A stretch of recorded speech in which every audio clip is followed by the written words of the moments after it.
Assalamualaikum warahmatullahi wabarakatuh. Perkenalkan, nama saya Sarga Askia.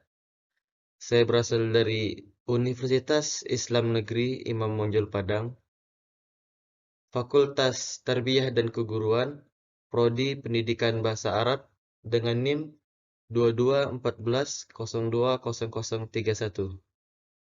Pada kesempatan kali ini, saya akan membahas peradaban Persia pra-Islam.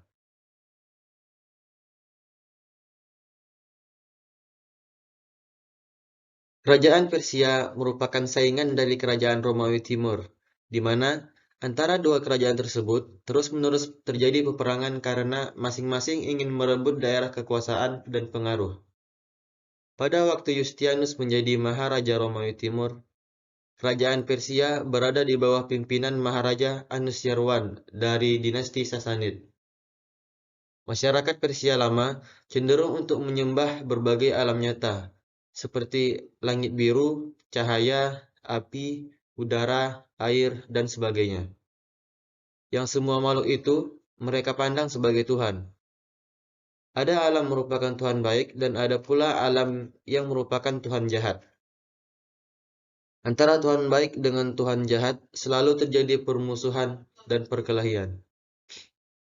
Secara geografis, Persia atau yang kini lebih dikenal dengan Iran adalah sebuah negara Timur Tengah yang terletak di Asia Barat Daya sejak zaman kuno hingga tahun 1935. Iran masih dipanggil Persia di dunia barat. Sejarah Iran telah dimulai sejak 5.000 tahun yang lalu. Peradaban awal negara Iran adalah peradaban bangsa Ernid yang telah bermukim di daerah barat daya Iran sejak tahun 3000 sebelum Masehi. Peradaban di dataran tinggi Iran dimulai 6.000 tahun sebelum Masehi. Saat ini terdapat dua kerajaan, yaitu Parsa di sebelah selatan dan Medes di timur laut Iran. Pada tahun 63 sebelum Masehi, Iran menjadi bagian dari wilayah kekuasaan Islam. Kemudian,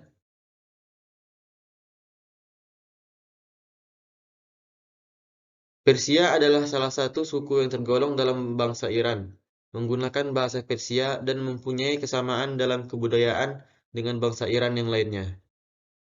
Kawasan Persia ini diperintah oleh beberapa kerajaan yang membentuk kekaisaran-kekaisaran yang kuat, seperti Akhemeniid, Parthia, Sasania, Buwayhidah, dan Samania. Ada tiga ciri-ciri bangsa Persia, yaitu ciri watak dan fisik bangsa Persia. A. Bangsa Persia pada umumnya hidup nomaden.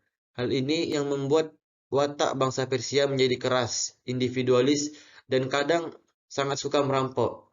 Sedangkan secara fisik, bangsa Persia memiliki postur tubuh yang tegap, besar, dan tinggi, berambut keriting, serta hidung mancung. B. Bahasa yang digunakan bangsa Persia adalah bahasa Persia yang merupakan bahasa tertua di dunia. Bahasa Persia terkenal karena tradisi sastranya dan sastrawannya yang terkenal. Agama bangsa Persia sebelum Islam masuk.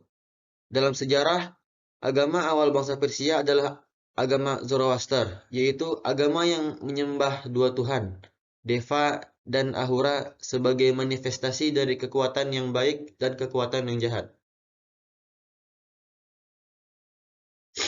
Selanjutnya, berikut adalah kebudayaan yang sering dilakukan bangsa Persia pra-Islam. Yang pertama, agama.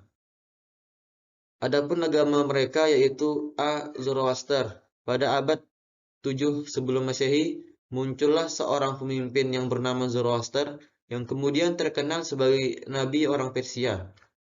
Ia membawa ajaran baru yang didasarkan atas prinsip-prinsip agama lama yang telah diperbaikinya. Ia lahir dalam lingkungan suku Media di daerah Azerbaijan dan meninggal pada tahun 583 sebelum Masehi. Menara kembarnya, ajaran Zoroaster terdiri atas dua prinsip, yaitu sebagai berikut. Alam berjalan sesuai dengan kanuan atau yang tertentu. Dalam Islam, sejarah masa pertentangan antar berbagai kekuatan, antara cahaya dengan gelap, antara subur dengan tandus, dan lain-lain. Kemudian B. Al-Mamuyah. Di antara aliran agama yang termasyhur di Persia yaitu aliran Al-Manuyah yang diciptakan oleh pemimpinnya yang bernama Manu atau Mani pada tahun 215 Masehi. Mazhab Al-Manuyah banyak berkembang di Asia dan Eropa. Ajaran-ajarannya yaitu campuran ajaran agama Zoroaster dengan ajaran agama Nasrani.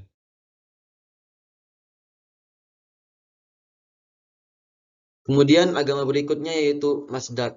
Sekitar tahun 487 Masehi, lahirlah di Persia seorang ahli filsafat. Beliau adalah pengikut Mani yang bernama Mazdak. Ia membawa faham baru dalam agama dua Tuhan, Tuhan cahaya dan Tuhan gelap. Adapun yang membedakan ia dengan gurunya, yaitu dalam hal ajaran yang mirip dengan komunisme, yang mengatakan bahwa manusia dilahirkan sama, karena itu haruslah hidup sama pula.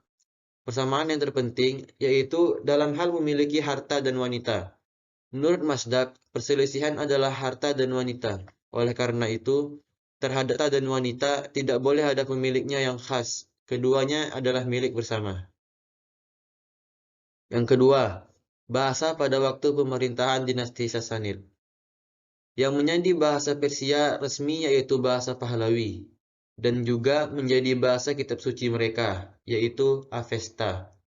Oleh karena itu, pengaruh kitab agama ini dalam memelihara dan memperkembangkan bahasa Pahlavi besar sekali. Sastra Persia dalam bahasa Pahlavi sedikit sekali yang masih tersisa, karena sastranya pada umumnya berlandaskan agama yang berkeyakinan dua Tuhan. Karena itu, Islam telah menggantikan bahasa dan huruf Pahlavi dengan bahasa dan huruf Arab. Yang masih tersisa dari bahasa dan huruf Pahlavi itu, yaitu batu-batu tertulis, sejumlah peraturan dari kerajaan Sassanid mengenai perkawinan, perbudakan, dan lain-lain.